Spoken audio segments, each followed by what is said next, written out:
अब IS and LM functions general equilibrium of product and money market. IS और LM ये model आपको तीन चीजों को इंटीग्रेट करता है, तीन चीजों को साथ में मिला के।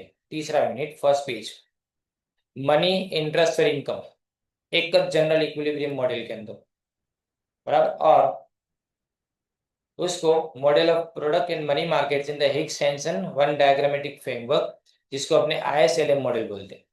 IS शॉर्ट टर्म एक्सप्रेशन है, यहाँ पे इन्वेस्टमेंट और सेविंग दो IS के अंदर लिखा है, which represents the product market equilibrium. On the other hand, the term LM is the shortened expression of equality of money demand and money supply, right? तो डिमांड के लिए हमने L यूज किया है और सप्लाई के लिए हमने M यूज किया है। तो LM मनी डिमांड और मनी सप्लाई का। अब प्रोडक्ट मार्केट इक्विलिब्रियम में कब होगा, ध्यान देना।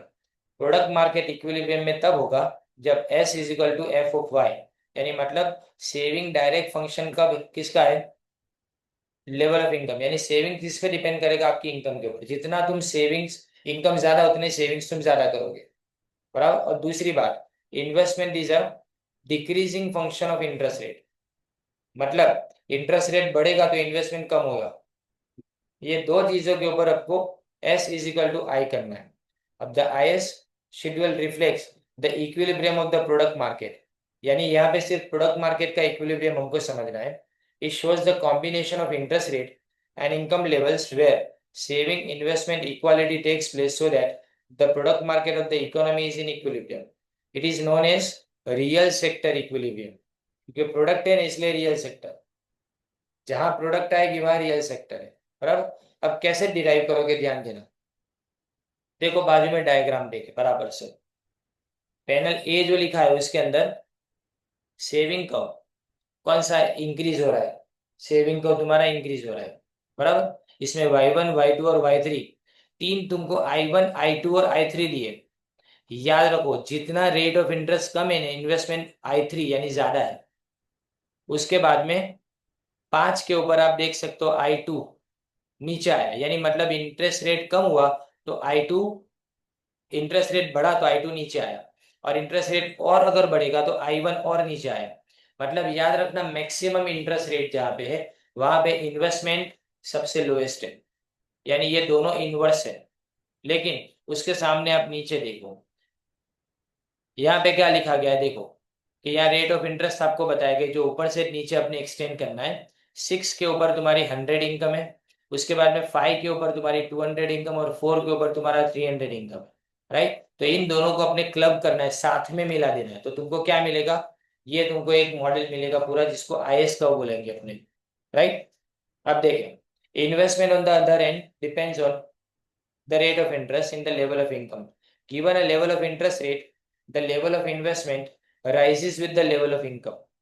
लिखा है ना, इनकम बढ़ेगा तो इन्वेस्टमेंट बढ़ेगा, इनकम के साथ में इन्वेस्टमेंट बढ़ेगा। कारण दो चीज है, पहली बात, जब इनकम बढ़े तो आपका सेविंग्स बढ़ेगा। अब सेविंग्स जाएगा कहाँ पे, सेविंग्स बैंक के पास जाएगा, फाइनेंशियल इंटरमीडिएरीज के पास जाएगा। वो फाइनेंशियल इंटरमीडिएरीज ज्यादा इन्वेस्टमेंट करने के लिए लोन देना चालू करेगी, तो इन्वेस्टमेंट बढ़ सकता है यहाँ पे। At a 5% rate of interest investment जो है वो I2 है। अगर रेट ऑफ इंटरेस्ट हम 4% कर दे तो इन्वेस्टमेंट कब आएगा, CURVE will shift upward to I3, वो I3 के ऊपर शिफ्ट कर देगा। यानी जब इंटरेस्ट रेट कम होता है तो इन्वेस्टमेंट बढ़ता है। The rate of investment will have to be raise to reduce the marginal efficiency of capital to equality with the lower rate of interest. Thus, the investment curve I3 shows more investment at every level of income. Her level के ऊपर I3 क्या बता रहा है तुमको, ज्यादा investment बता रहा है। Similarly when the rate of interest is raised to 6%, हम बढ़ा देते हैं तो इन्वेस्टमेंट कर्व नीचे की तरफ आ जाएगा, यानी I1 की तरफ आ जाएगा।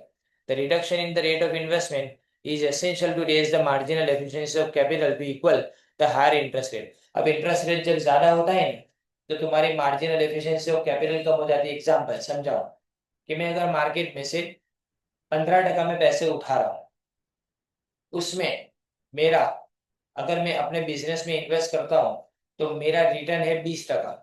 तो दोनों का डिफरेंस कितना हुआ, 5% हुआ। ये मेरी मार्जिनल एफिशिएंसी ऑफ कैपिटल है। अब मार्जिनल एफिशिएंसी ऑफ कैपिटल खाली 5% हो तो हमको इन्वेस्टमेंट बढ़ाने के लिए क्या करना पड़ेगा, इंटरेस्ट रेट को कम करना पड़ेगा। अब अगर मैं इंटरेस्ट रेट को 10% कर देता हूँ तो अभी भी मेरा रेट ऑफ रिटर्न तो कितना होगा, वो तो 20% का 20% रहेगा। तो अगर मैं इंटरेस्ट रेट को कम कर देता हूँ तो यहाँ पे मार्जिनल एफिशिएंसी ऑफ कैपिटल यानी गैप बढ़ के 10% हो जाएगी सीधी। तो अगर ये 10% हो गई तो लोग ज्यादा इन्वेस्टमेंट करेंगे, क्योंकि लोगों को क्या लगता है कि पैसा ज्यादा मिल रहा है तो लाओ उठाओ मार्केट से पैसा, क्योंकि इंटरेस्ट तो कम देना है इनको, लेकिन उसके सामने कमाना ज्यादा है। 10% के सामने अगर 20% कमाना हो, पहले 15% के सामने 20% कमा रहे थे, अब 10 के सामने 20 कमा रहे हो, तो तुम्हारी इनकम यानी रिटर्न बढ़ता है ना, इसलिए तुम इन्वेस्टमेंट इंक्रीज करते हो। ये इनवर्स रिलेशनशिप का रीजन है। Similarly, when the rate of interest is raised to 6%, the investment curve will shift downward to I1. ये रिडक्शन जरूरी है, बराबर। The panel B we derive IS curve by marking the level of income at various interest rate. हम उसको extend करेंगे, ऊपर जो अलग अलग Y1 Y2 Y3 है ना, E1 E2 E3 लिखा हुआ है, उसको यहाँ पे नीचे एक्सटेंड करेंगे। और अगर एक्सटेंड करेंगे Y1 Y2 और Y3, वहां पे तुम्हारी इनकम का लेवल जो ऊपर Y1 Y2 Y3 है वही सेम है, लेकिन हम उसको एक्सटेंड करके इंटरेस्ट रेट के साथ में कंबाइन करेंगे। फिर हम कर्व ड्रॉ करेंगे। कर्व लास्ट में ड्रॉ करना है IS, क्योंकि इंटरेस्ट ऑलरेडी पता है तुमको। कैसे पता है, ध्यान देना। ऊपर है ना E1, कौन सी जगह पे, I1 के ऊपर है। E1 जो है वो I1 के ऊपर है। E1 को एक्सटेंड करो और वहां पे तुमने R इज इक्वल टू क्या लिखा हुआ, I1 के ऊपर 6 लिखा है। तो जहां पे 6 आता है वो देखो A के ऊपर है, नीचे नीचे यहाँ पे A के ऊपर आता है ये। इसी तरह से एग्जैक्टली आप देख सकते हो E2 में R इज इक्वल टू 5% है। अब E2 को आप एक्सटेंड करके नीचे लेके आओ तो वो B के ऊपर आएगा, और B सामने देखो कहाँ आता है, 5% पे, जो हमको ऊपर साबित करना है। एग्जैक्टली E3 जो है उसको एक्सटेंड करो, वह 4 है, तो इसको एक्सटेंड करेंगे C तक आएगा, और C के सामने आप देखोगे तो 4% आ गया। अब इन दोनों को मिला के ABC तीनों को मिला के अपने कर्व ड्रॉ करेंगे, लास्ट में जो है तुम्हारा IS कर्व। या इसको डिराइव करना पड़ता है, डायरेक्टली नहीं आता, दो चीजों को मिला के मिलता है, इसीलिए इसको बोला जाता है ये जनरल इक्विलिब्रियम थियरी है, पार्शियल इक्विलिब्रियम नहीं है। यहाँ पे पूरा मार्केट इक्विलिब्रियम में है तब एक चीज आपको मिलती है, इसलिए इसको जनरल इक्विलिब्रियम थियरी बोलते हैं, राइट। अब यही चीज को लास्ट तक इंक्लूड किया, आप देखो स्लोप कैसा आना चाहिए लास्ट में, दूसरे पेज के ऊपर आपको दिखेगा स्लोप नेगेटिव है, लेकिन नेगेटिव स्लोप है ना उसके बावजूद भी आप क्या देखते हो, इसको इस तरह से कॉनकेव कॉनकेव टू ओरिजिन इसको देखेंगे। देखें, the negative slope of IS curve reflects the increase in investment and income as the rate of investment fall interest falls. The slope of the IS curve depends on two factors.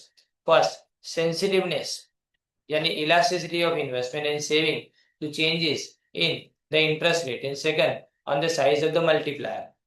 सबसे पहले किसके ऊपर, investment की elasticity. मैं अगर interest rate को 1% बढ़ाता हूँ तो इन्वेस्टमेंट कितना बढ़ता है, 1% कम करता हूँ तो इन्वेस्टमेंट कितना बढ़ता है। इंटरेस्ट रेट को कम करने से उसकी इन्वेस्टमेंट पे क्या इफेक्ट आती है, ज्यादा इफेक्ट आती है कि कम इफेक्ट आती है, उसको बोलेंगे इलास्टिसिटी, बराबर। अगर ज्यादा इफेक्ट आए ना वो सीधा नीचे की तरफ जाएगा, और अगर कम इफेक्ट आए तो वो फ्लैट हो जाएगा। कम इफेक्ट आए तो फ्लैट हो जाएगा, और अगर ज्यादा इफेक्ट आए तो स्टीपर हो जाएगा। देखिए, if investment is very sensitive to the rate of interest, the IS curve is लिखा है ना, अगर ज्यादा सेंसिटिव है तो वेरी फ्लैट, बराबर ने। और यहाँ पे AB सेगमेंट जो है ना उसमें बिल्कुल क्या है, फ्लैट है, जितना फ्लैट है उतना इलास्टिसिटी ज्यादा। ऑन द अदर एंड, अगर investment is not very sensitive हो तो फ्लैट है, लेकिन अगर नॉट वेरी सेंसिटिव तो इसका मतलब ये हुआ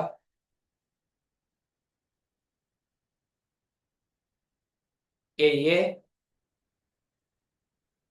किस पे डिपेंड करेगा, ये रिलेटिवली स्टीप हो जाएगा, और ये कहाँ पे आपको देखने को मिलेगा, स्टीप BC पे आपको देखने को मिलेगा, सीधा नीचे की तरफ आता है, बराबर ना।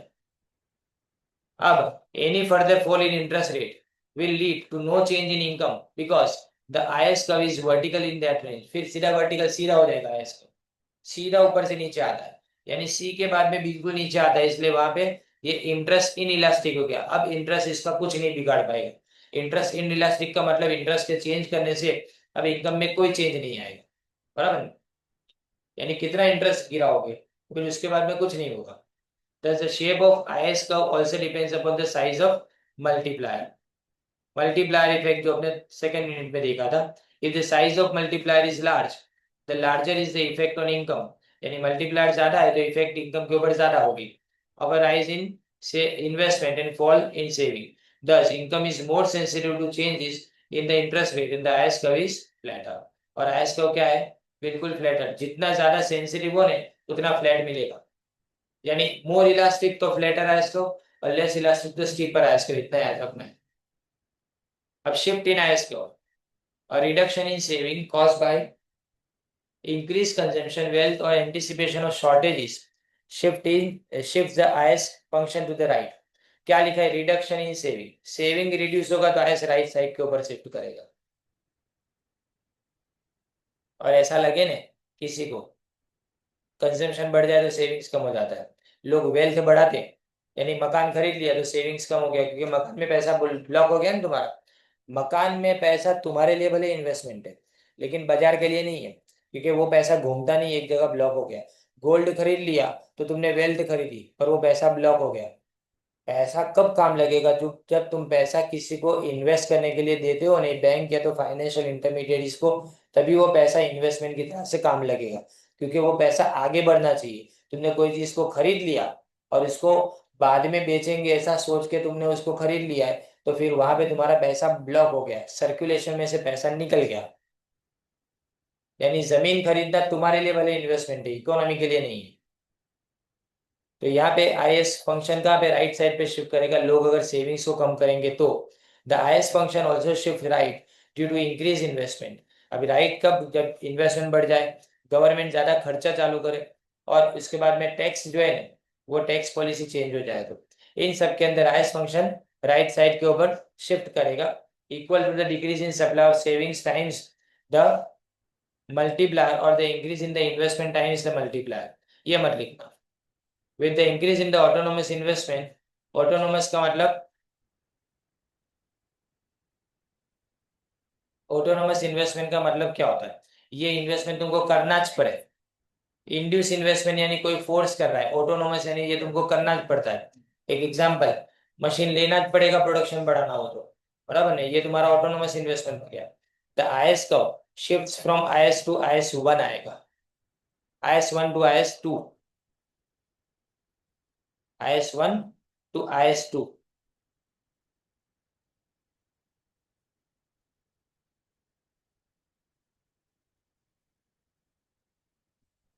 And the new equilibrium is establish at point E2।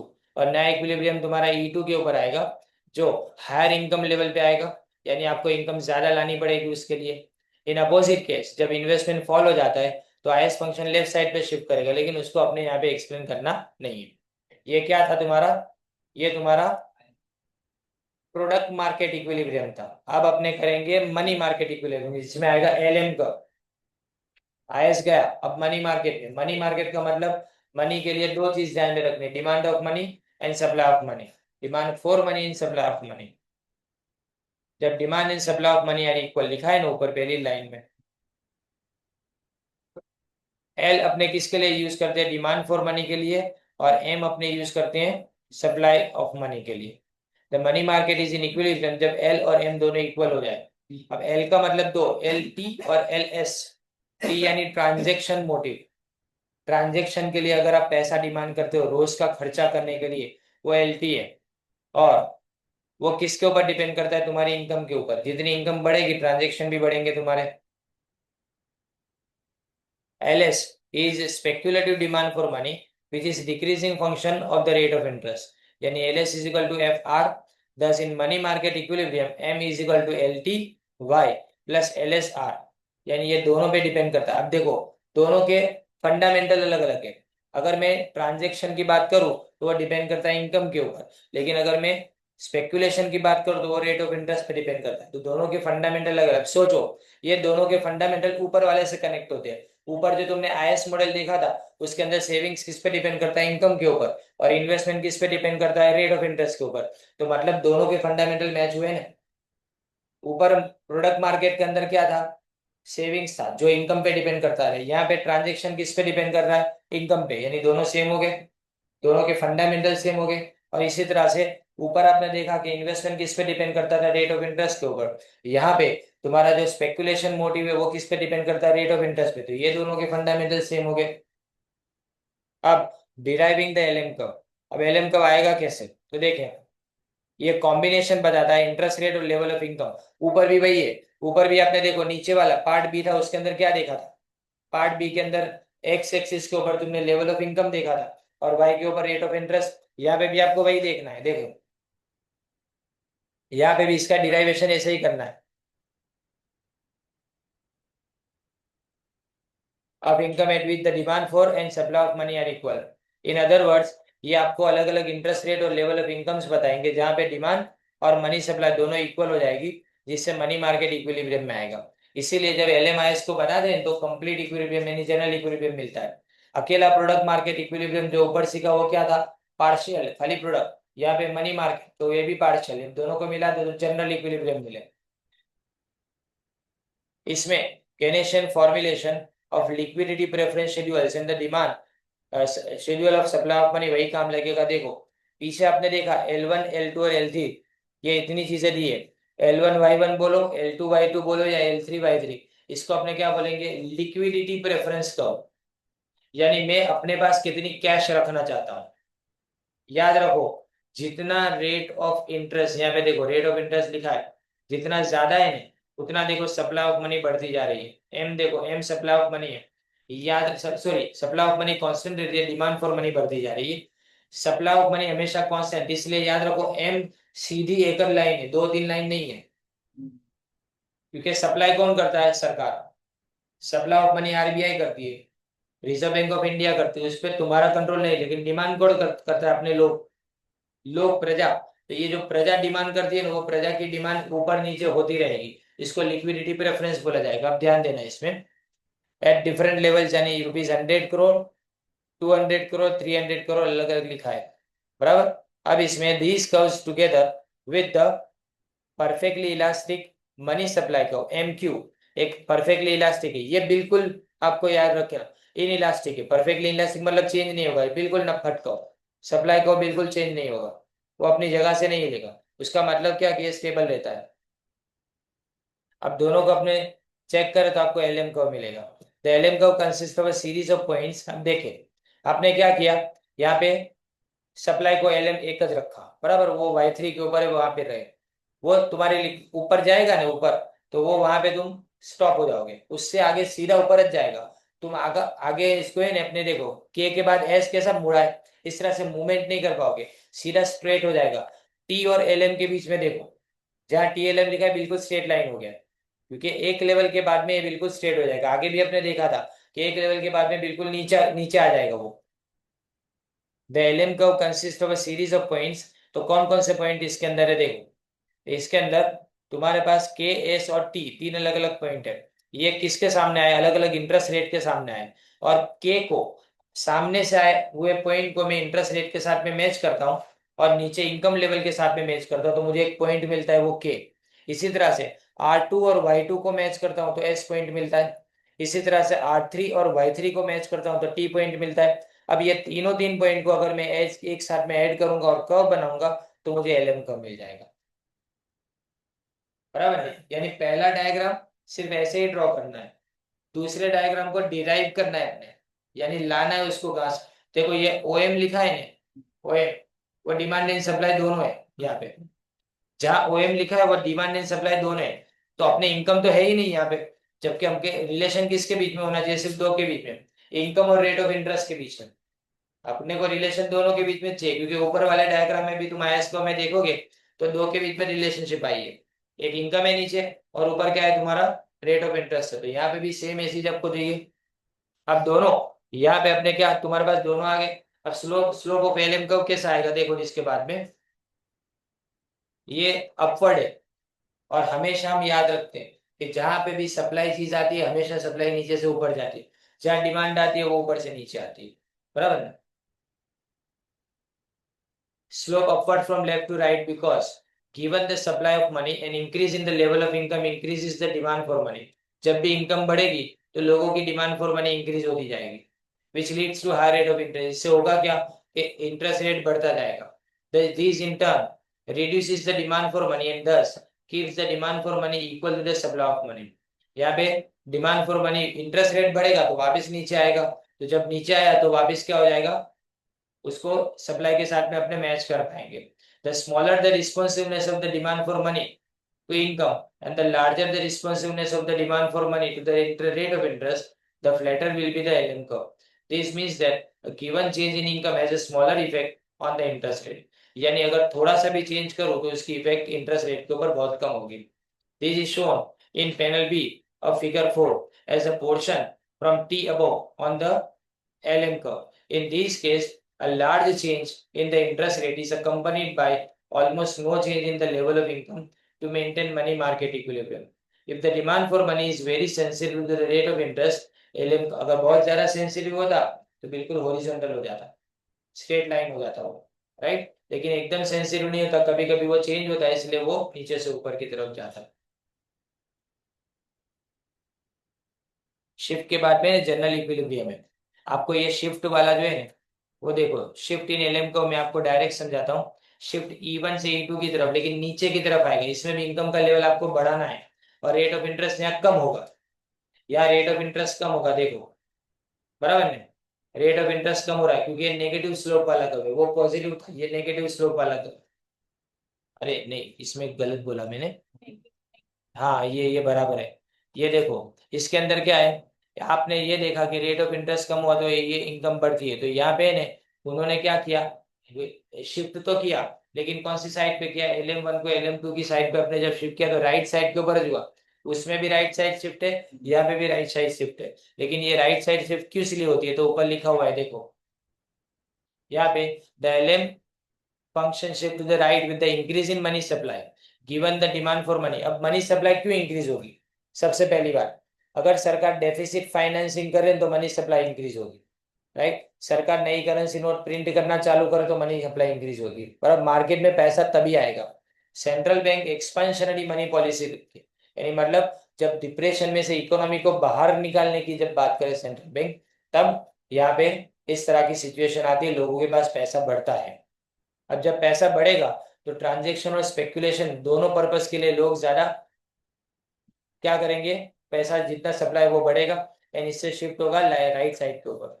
Decrease demand for money leads to excess supply shifting the LM curve right.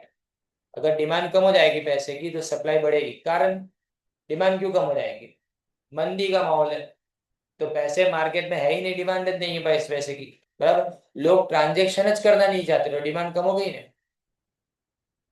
इसलिए पैसा गवर्नमेंट को लाना पड़ता है. This is depicted in figure 5 with the increase in the money supply the LM1 curve shifts to the right as LM2 which moves the economy to a new equilibrium.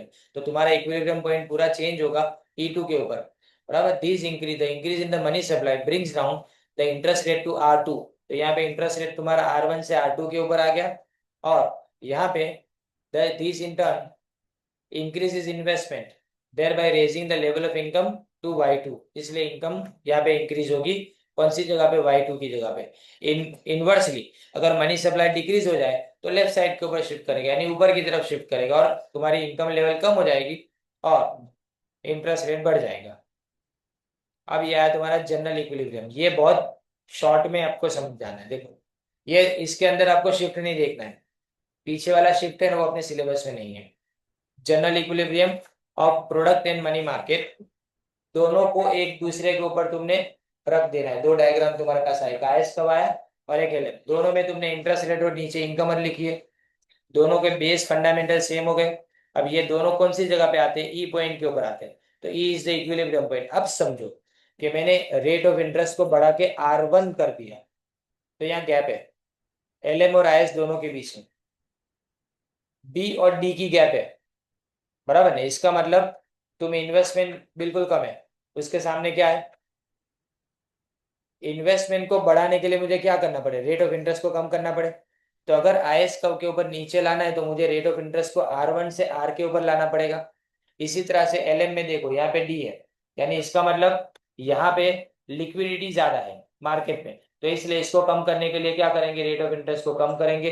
तो ई point के ऊपर आएगा. Exactly ऐसा ही R2 के ऊपर होता है. R2 के वक्त इन्वेस्टमेंट तुम्हारा C के ऊपर, यानी बहुत ज्यादा इन्वेस्टमेंट है, तो इन्वेस्टमेंट को मार्केट से हटाने के लिए हमको रेट ऑफ इंटरेस्ट बढ़ाना पड़ेगा, तो इंटरेस्ट रेट कम हो गया और इसलिए वापस ई पॉइंट के ऊपर तुम्हारा इक्विलिब्रियम आ जाएगा। तो हमेशा आर और वाई के ऊपर तुम्हारा इक्विलिब्रियम रहेगा, ये इसके अंदर फोर्सेस जो भी एक्ट करते हैं ना, वो इक्विलिब्रियम को वापस इसी लेवल पे लाने, ये जनरल इक्विलिब्रियम हुआ। वो दोनों ऊपर जो थे ना, वो पार्शियल इक्विलिब्रियम थे, ये जनरल इक्विलिब्रियम यानी कंप्लीट इकोनॉमी इक्विलिब्रियम में आती है ये। और याद रखो ये पूरी कंट्री का सोच रहे हैं, माइक्रो से मैक्रो इसलिए डिफिकल्ट और अलग है, समझे।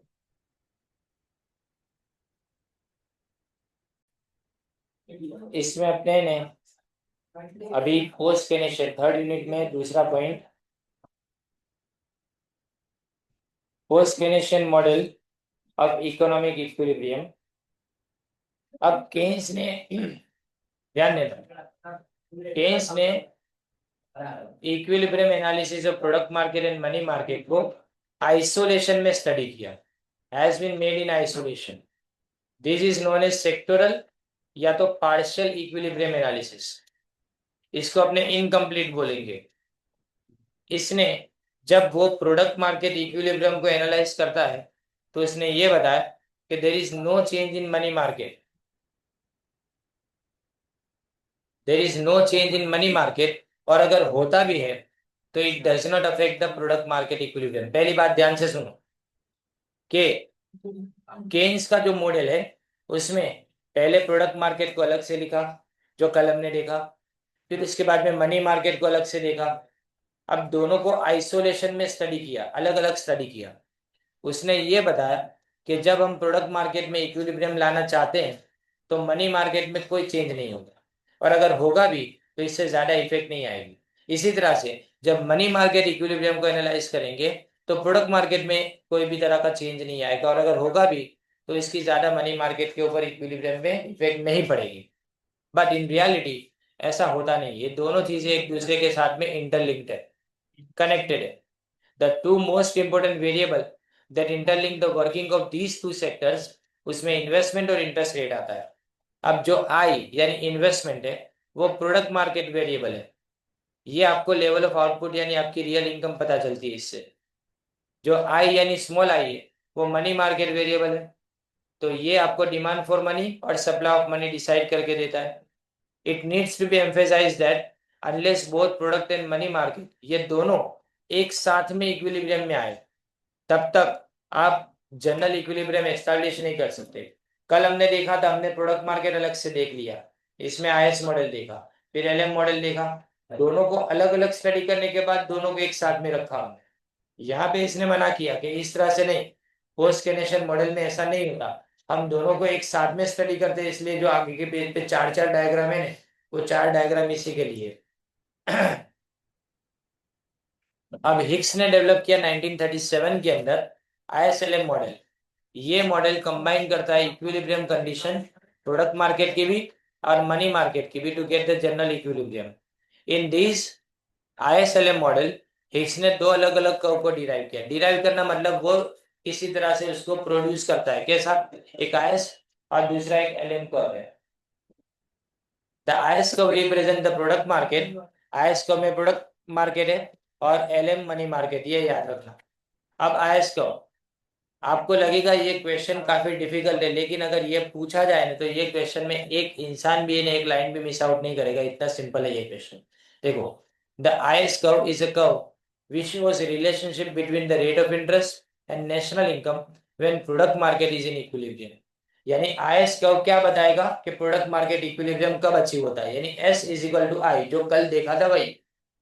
It incorporates a money market variable I.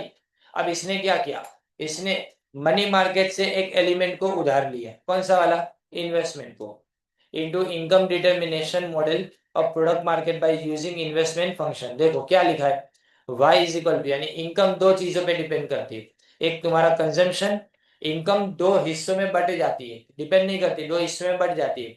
Income के दो रास्ते, या तो तुम कंज्यूम करो या तो तुम इन्वेस्ट करो। अब जितना तुम इन्वेस्ट करते हो ना, वो किस पे डिपेंड करता है, तुम्हारे सेविंग्स पे डिपेंड करता है, राइट। तो सी यानी कंजम्पशन तुम्हारी इनकम पे डिपेंड करेगा, और जो आई है इसीलिए सी को ब्रैकेट में लिखा है वाई, और आई जो है वो इंटरेस्ट रेट पे डिपेंड करेगा। It also shows product market equilibrium at different levels of Y and I. Derivation of IS curve requires knowledge of the following functional relationship.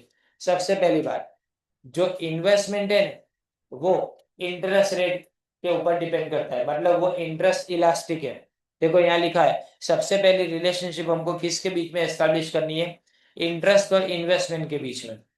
The functional relationship saving और investment के बीच में। याद रखो, जितना saving उतना investment, दोनों 45 degree के angle के ऊपर जाएंगे।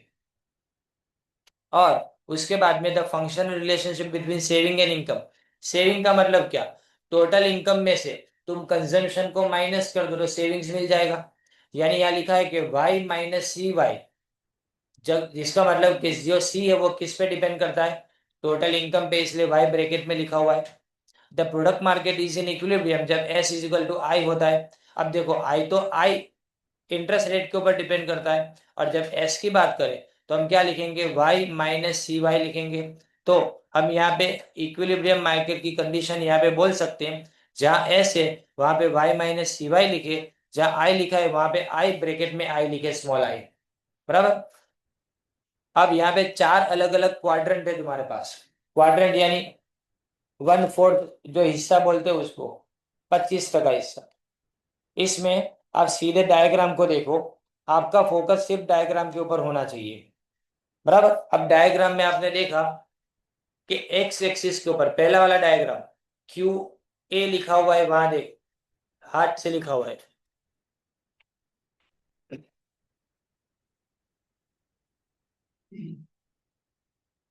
इसमें इन्वेस्टमेंट है और दूसरा रेट ऑफ इंटरेस्ट है। ध्यान देना, रेट ऑफ इंटरेस्ट क्वाड्रेंट रे देखो जो लिखा है वो represent the investment function. Interest is measured on y-axis and investment is measured on x-axis. Investment schedule shows inverse relationship between I and I. ये दोनों के ऊपर इनवर्स रिलेशनशिप है। इसका मतलब इंटरेस्ट रेट जितना कम होगा नहीं उतना इन्वेस्टमेंट बढ़ेगा, इंटरेस्ट रेट जितना बढ़ेगा उतना इन्वेस्टमेंट कम होगा। यानी इन्वेस्टमेंट इसीलिए तुम देख सकते हो कर्व कैसे आता है, ऊपर से नीचे की तरफ आता है। ऊपर से नीचे की तरफ आना इसका मतलब नेगेटिव रिलेशनशिप। तो यहाँ पे आई कर्व तुमने देखा, बराबर। अब उससे नीचे जाते हैं, ध्यान देना, मैं ऊपर वाले से यानी पहले डायग्राम में से सिर्फ और सिर्फ इन्वेस्टमेंट जो 40 लिखा है वो नीचे खींच के लाता हूँ, 80 लिखा है वो नीचे खींच के लाता हूँ, और 120 लिखा है वो नीचे खींच के लाता हूँ। क्योंकि मैंने आगे साबित किया कि आई और एस दोनों इक्वल होते हैं, तो इन्वेस्टमेंट जितना उतना सेविंग हमने साइड पे वाई एक्सिस पे भी लिखा। जहाँ पे 40 है वहां 40 लिखा, जहाँ पे 80 है वहां पे 80 लिखा, जहाँ पे 120 है वहां 120 लिखा। मतलब जितना तुम सेविंग करते हो उतना इन्वेस्टमेंट होता है। बराबर। इसीलिए ये डायग्राम मैंने आपको बोला 45 डिग्री एंगल पे जाएगा, यानी बिल्कुल स्ट्रेट जीरो से शुरू होकर ऊपर जाएगा। और इसलिए यहाँ पे I is equal to S आपने लिखा दूसरे क्वाड्रेंट पे। अब यहां से आप नीचे उसके सामने तीसरे क्वाड्रेंट में जाओ, यानी जहां पे क्यू सी लिखा हुआ है, ध्यान देना।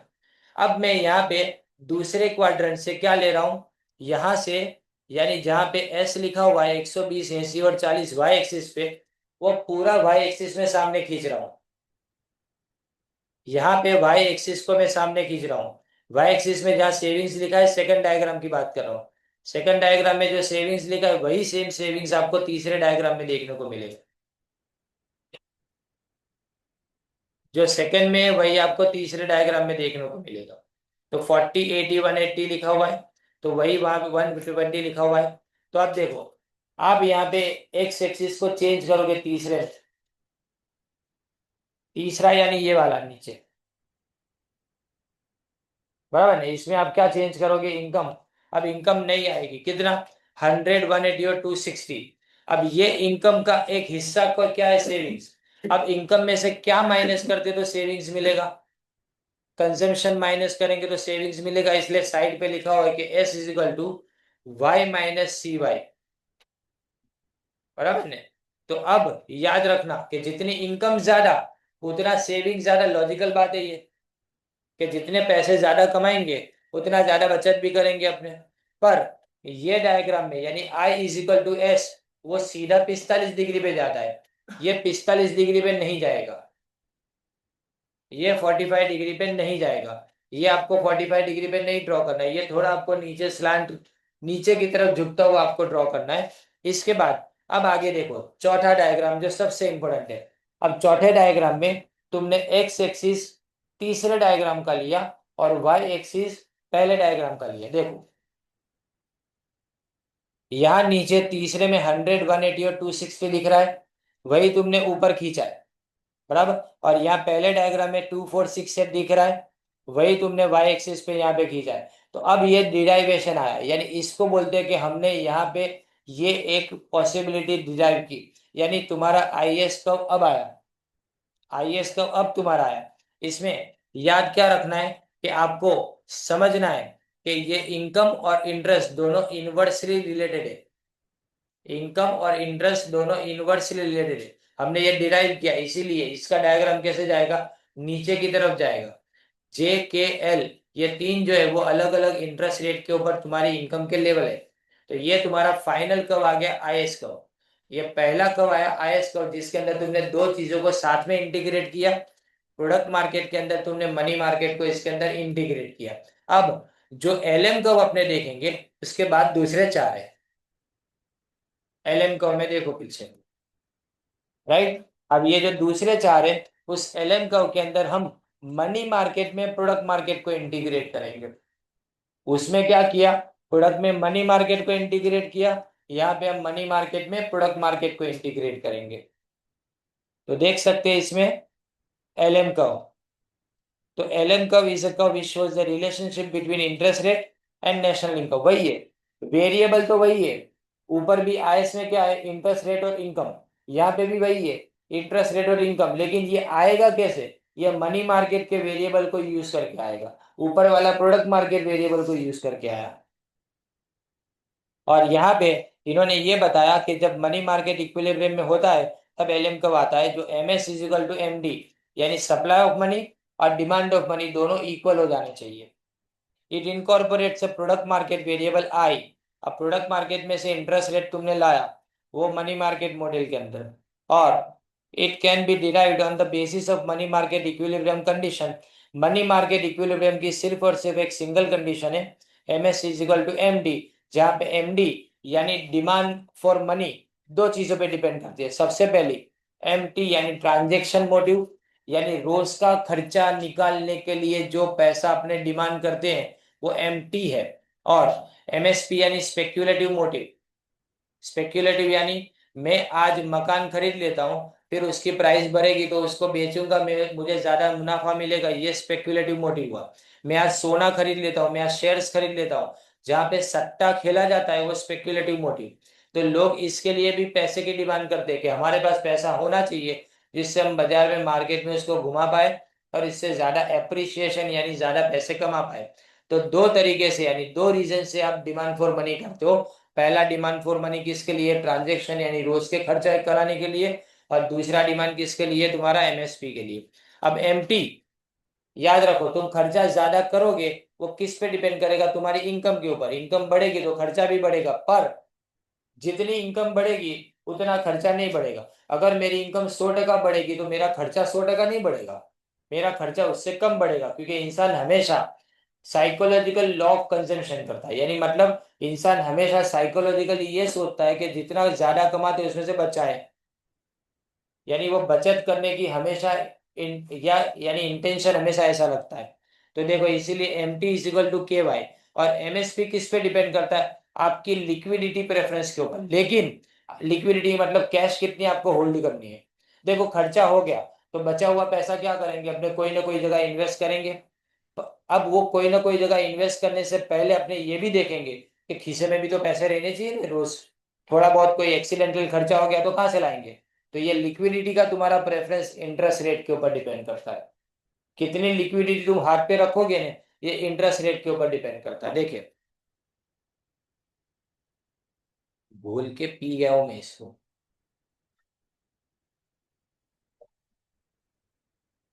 2004 से मैं ये समझा रहा हूँ, पहली बैच जो थी ना तब से मैं ये समझा रहा हूँ। So money market condition can be written as MS is equal to KY plus LI यानी interest rate above LM function gives LM function. अब देखते हैं इसमें चार क्वाड्रेंट आप डायग्राम में देख, मैं डायग्राम को समझा रहा हूं, ध्यान दे। अब एमएसपी आपके इंटरेस्ट रेट पे डिपेंड करती है। अगर मुझे रेट ऑफ इंटरेस्ट ज्यादा मिलता हो बैंक में, तो मैं क्यों रिस्क लेके सोने में इन्वेस्ट करूंगा, गोल्ड में इन्वेस्ट क्यों करूं? गोल्ड की प्राइस अभी क्यों बढ़ रही है? क्योंकि मार्केट में रेट ऑफ इंटरेस्ट कम हो रहा है। सरकार रिजर्व बैंक के जरिए से रेपो रेट को कम कर दी जा रही थी, और उन्होंने अभी 5.25% रेपो रेट रखा है, जो पिछले 3 सालों में 2 सालों में सबसे कम है। तो अब रेपो रेट कम होगा तो डिपॉजिट के ऊपर मिलने वाला इंटरेस्ट रेट भी कम होगा। तो लोग इन्वेस्ट किस में करेंगे? जिसमें ज्यादा पैसा मिले वैसी जगह पे इन्वेस्ट करेंगे। तो इसलिए सोने की तरफ लोग भागते हैं। लेकिन अगर रेट ऑफ इंटरेस्ट बढ़ जाए ना, तो गोल्ड में से इन्वेस्टमेंट वापस खींच के लोग कहाँ पे बॉन्ड में इन्वेस्टमेंट करना चालू करेंगे। तो स्पेक्युलेटिव डिमांड तब बढ़ेगी जब इंटरेस्ट रेट ज्यादा होगा। लेकिन तुमने एक बात देखी, ऊपर से नीचे डायग्राम आ रहा है लेकिन जीरो नहीं होता, एक लेवल के बाद वो स्ट्रेट हो जाता है, बराबर, वो एक्स एक्सिस के बिल्कुल पैरेलल हो जाता है। उसको अपने लिक्विडिटी ट्रैप बोलते हैं। इसको क्या बोलेंगे? अपने लिक्विडिटी ट्रैप बोलेंगे। पहले जब 10% इंटरेस्ट रेट था, तब एमएसपी 36% पे कम होके 60 आई, 4% पे 90। अब इससे नीचे कितना भी जाए यहाँ पे फर्क पड़ने वाला नहीं है। और दूसरी बात, इंटरेस्ट रेट बहुत ज्यादा गिरेगा भी नहीं, इसलिए स्ट्रेट लाइन हो जाएगी। फिर इन्फिनिटी तक वो चलती ज रहेगी ये लाइन, इसलिए एमएसपी स्ट्रेट लाइन हमने लिखी है। अब मैं क्या करता हूँ, सेकंड डायग्राम में जैसे एग्जैक्टली पहले डायग्राम में किया वैसा ही, कौन से वाले जो ऊपर आईएस में किया वैसा ही। तो देखो इसमें मैं एमएसपी ऊपर से नीचे खींच के लाता हूँ। एमएसपी की जो वैल्यूज है 30, 60, 90, उसको मैं नीचे लेके आता हूँ। अब अगर मैं ट्रांजेक्शन ज्यादा करूंगा तो स्पेकुलेशन के लिए मेरे पास पैसे नहीं बचेंगे, और अगर ट्रांजेक्शन कम करूंगा तो स्पेकुलेशन के लिए मेरे पास ज्यादा पैसे बचेंगे। मतलब खर्चा करने के बाद बचे हुए पैसे से मैं स्पेकुलेशन कर सकता हूँ। तो यहाँ पे ये बात याद रहे कि दोनों के बीच में इनवर्स रिलेशनशिप है। तो तुमने देखा एमएसपी तो तुम ऊपर से लेके आए, लेकिन यहाँ पे एमटी जो तुमने नया रखा वाई एक्सिस के ऊपर, वो 60, 90, 120 है। वो कितना है? 60, 90, 120, कोई भी जजमेंट है। लेकिन याद यहाँ पे ये रखना है कि दोनों एक्सिस को टच होने चाहिए डायग्राम में। यानी डायग्राम एमटी जो लिखा है वहां पे वाई एक्सिस को भी टच कर रहा है, स्ट्रेट लाइन जो है वो, और 150 के ऊपर यहाँ पे एक्स एक्सिस को भी वो टच कर रहा है, नीचे 150 लिखा है वहां पे। यानी ये डायग्राम का टच करवाना दोनों एक्सिस को जरूरी है, क्योंकि अगर तुम पूरा पैसा खर्च कर दे तो ये पोजीशन भी हो सकती है, और कभी ये पोजीशन भी हो सकती है कि कोई इंसान पूरा पैसा बचाए, ये पोजीशन भी हो सकती है, और पूरा पैसा खर्च करे, ये पोजीशन भी हो सकती है। दोनों एक्सट्रीम पॉसिबल है, इसलिए हमको दोनों जगह पे उसको टच करना है डायग्राम को। अब मैं तीसरे डायग्राम में दूसरे डायग्राम से वाई एक्सिस को बोरो करके आगे ले जाऊंगा। देखो, तो यहाँ पे एमटी को मैं आगे ले गया, 120, 90 और 60, बराबर। अब यहाँ पे मैं एक्स एक्सिस में नया एलिमेंट लिखूंगा, वो है तुम्हारी नेशनल इनकम। अब नेशनल इनकम 120, 180 और 240 हो गई। अब मैंने आगे भी समझाया कि जितनी इनकम बढ़ेगी उतना ट्रांजेक्शन बढ़ेगा, तो इसका मतलब इसमें पॉजिटिव रिलेशन है, इसलिए डायग्राम तुमने जीरो से ऊपर जाता हुआ देखा। अब अगर जीरो से ऊपर की तरफ डायग्राम जा रहा है तो इसका मतलब क्या हुआ? ये पॉजिटिव रिलेशनशिप बता रहा है। और यहाँ पे आप देख सकते हो 120 उसके सामने 60, 180 उसके सामने 90, और 240 उसके सामने 120। तो कस्टमर यहाँ पे क्या करते? कस्टमर नहीं, लोग यहाँ पे सब लोग मिला के ऐसा करते कि 50% खर्चा कर देते, यानी अपनी इनकम में से टोटल 50% ट्रांजेक्शन के लिए खर्चा करते हैं। इसीलिए इस तरह से डायग्राम आपको देखने को मिला। अब तुम्हारे पास चौथा और फाइनल डायग्राम है, उसके लिए तुमने क्या किया कि तीसरे डायग्राम में से एक्स एक्सिस को लिया और पहले में से वाई को लिया। अब चूंकि ये कौन सा एलिमेंट है, कौन सा मार्केट है? ये मनी मार्केट है। तो मनी मार्केट में इंटरेस्ट रेट और इनकम पॉजिटिवली रिलेटेड होते हैं, क्योंकि ये सप्लाई साइड है, और इसको अपने पॉजिटिवली रिलेटेड इसलिए नीचे की ऊपर तरफ जाते हुए देखेंगे। और याद रखना, इसमें भी आपको टच कर देना है कौन से वाई एक्सिस की तरफ, ये LM कर्व को आपको वाई एक्सिस में टच कर देना है, राइट। तो तुम्हारी उसी रिलेशनशिप को यहाँ पे भी समझा गया। अब ऊपर तुमने क्या लिखा था, 8 6 4 लिखा हुआ था, और 120 180 240। देखो पहला डायग्राम यानी इसके पहला आयस कर्व का डायग्राम देखो, उसमें भी तुमने इनकम को 120 100 180 260 लिखा है। हमको यहाँ पे दोनों को मैच करना है, तो हम क्या करेंगे ध्यान देना, हम यहाँ पे 100 120 260 नहीं लिखेंगे 180, यहाँ पे 120 ये वाला है, वही लिखेंगे 120 180 240 लिखेंगे, क्योंकि हमको दोनों को बाद में मैच करना है, एक दूसरे के ऊपर सुपर इम्पोज करना है। देखो लास्ट डायग्राम आपको दिखेगा, दोनों को एक दूसरे के ऊपर चिपका दो लास्ट डायग्राम में।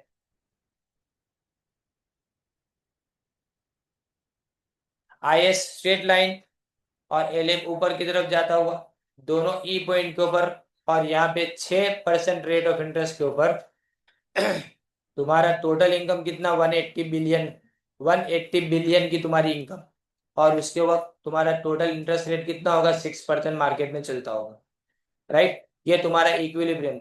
और याद रखना, इसमें भी कभी भी डाइवर्जेंस हुआ, मतलब तुमने इंटरेस्ट रेट को बढ़ा के 8% किया तो भी वापस इधर आ जाओगे, और अगर तुमने 4% किया तो भी वापस इधर आ जाओगे। इसलिए लास्ट लाइन में लिखा है, at all other points there is divergence between the IS and LM curve. This divergence create the condition of disequilibrium. तो डिसइक्विलिब्रियम हमको मार्केट में चलता ही नहीं है, इसीलिए यहाँ पे डबल कंडीशन सेटिस्फाई करना जरूरी है, एक IS की कंडीशन भी और दूसरा LM की कंडीशन भी।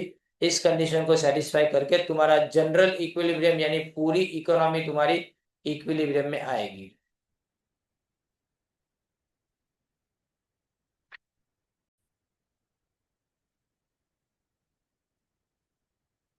बिजनेस साइकिल का मीनिंग है, उसके अलग अलग फेजेस है। अब इन्होंने डेफिनेशन क्या दी है, नाम ना लिखो, डायरेक्ट डेफिनेशन लिखो, नाम ना याद रहे तो इन केस, तो अगर ये ब्रीफली स्पीकिंग से शुरू करोगे तो भी चलेगा। अब business cycle is a swing, swing यानी एक झूले की तरह से, इन टोटल नेशनल आउटपुट, यानी नेशनल आउटपुट कभी इंक्रीज हो कभी डिक्रीज हो, और उसके बाद में इनकम कभी इंक्रीज या डिक्रीज हो, गया।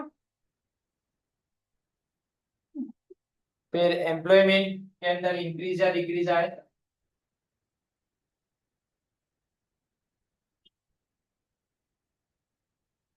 या फिर यूजुअली ये जो इकोनॉमी के अंदर है लॉन्ग लास्टिंग होता है, लास्टिंग फॉर द इकोनॉमी, मतलब ये चीजें लॉन्ग लास्टिंग, कई बार शॉर्ट लिव्ड होती है, कई बार लॉन्ग लास्टिंग होती है।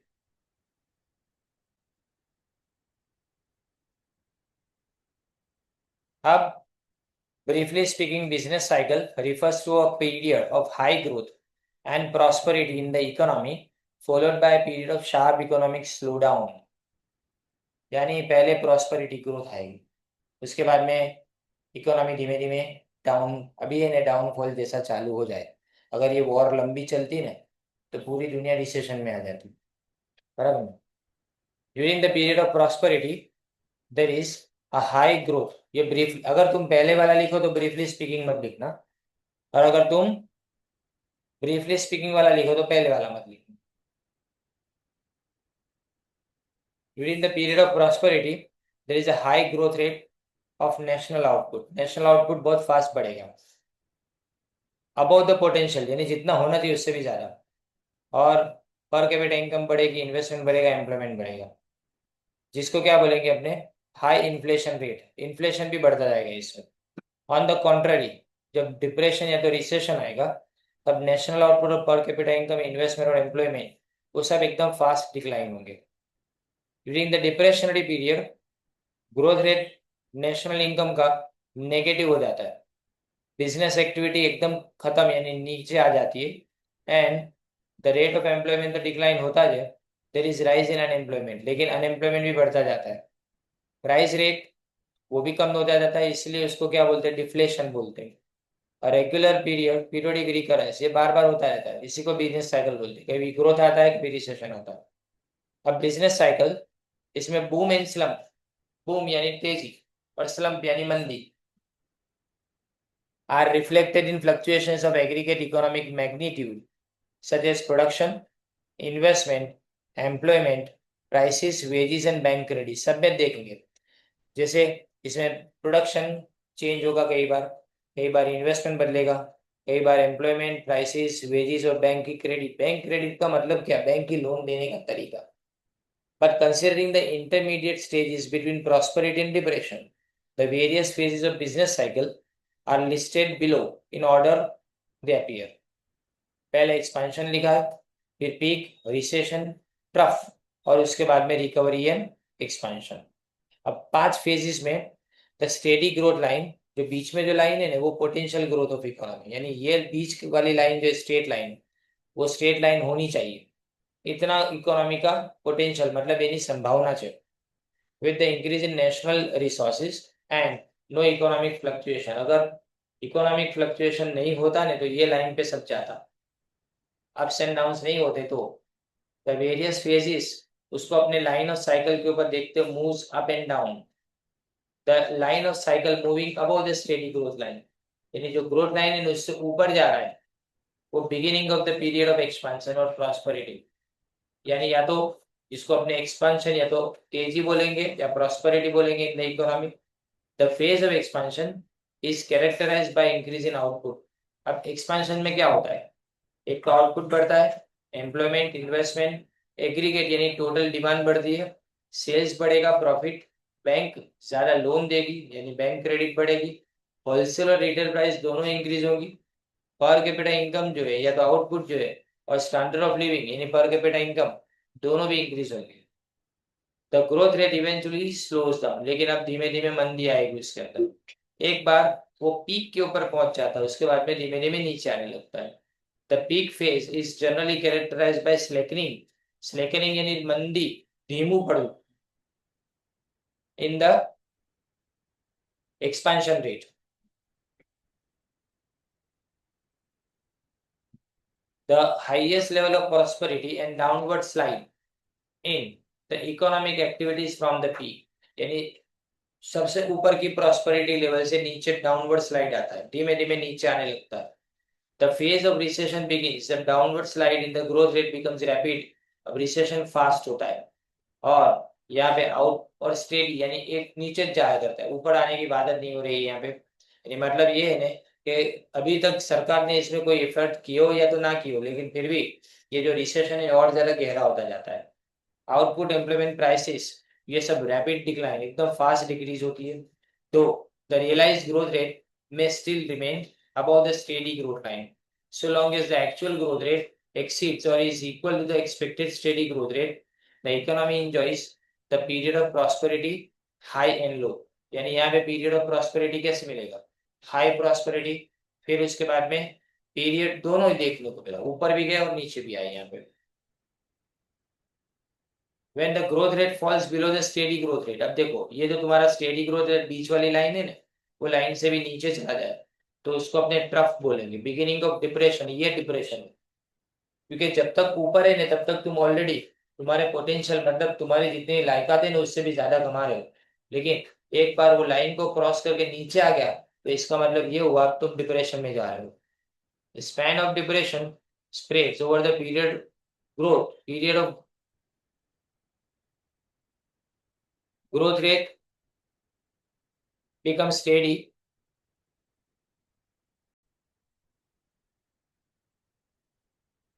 the span of depression spreads over the period, growth rate stays below the steady growth rate, the growth rate may decline to zero or even to less than zero। growth rate कहाँ पे चला जाएगा? उससे भी नीचे, less than zero, depression में। as many developed countries sorry experience a decline in their GDP, global recession में ये आपको दिखा था कब? 2008। Trough is a phase of depression during which the downtrend in the economy slows down। अब trough में नीचे कितना जाएगा? एक तो लेवल आएगा ना जहां से नीचे जाना पॉसिबल नहीं, वहां से वो ऊपर आना धीमे धीमे शुरू करेगा, तो वो ट्रफ बोला जाता है। once again register an upward movement, trough is the period of most severe worry on the economy। यानी ये इकोनॉमी के अंदर सबसे ज्यादा परेशानी वाली चीज है। when the economy register a continuous and rapid upward trend, लेकिन अब इकोनॉमी वापस ऊपर की तरफ आने लगी, employment etcetera, it enters the phase of recovery. अब रिकवरी का स्टेज आ गया। अब रिकवरी वो और आगे बढ़ती जाएगी और ग्रोथ रेट बढ़ता जाएगा और स्टेडी ग्रोथ रेट में तब्दील हो जाएगा। The economy once again enters the phase of expansion and prosperity. What goes up must come down. जो ऊपर जाएगा वो नीचे भी तो आना चाहिए। तो ये जब भी ऊपर से नीचे आता है वापस ऊपर जाएगा और वापस नीचे आने की शुरुआत करेगा। याद रखो ये फ्लक्चुएशन अगर सरकार कंट्रोल नहीं करेगी तो बिजनेस साइकिल बार बार होती ही रहे। इसलिए यहाँ पे सबसे बड़ा रोल किसका है? गवर्नमेंट का है, राइट। ये इतना तुमको इस यूनिट के अंदर करना है। अब दूसरा इसके अंदर देखो, Keynesian theory of money and interest.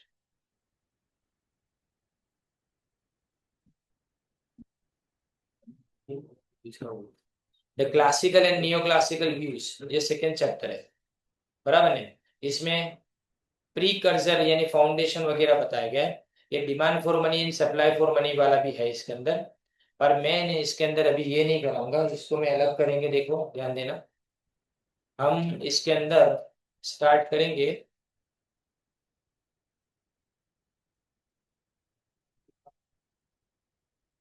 ये फोर्थ यूनिट था ना।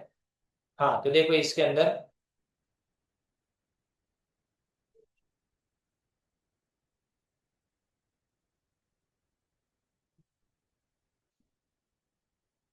अब थर्ड यूनिट इसमें जाएंगे अपने। फोर्थ यूनिट में जितना मैंने बोला इतना ही तुमको करना।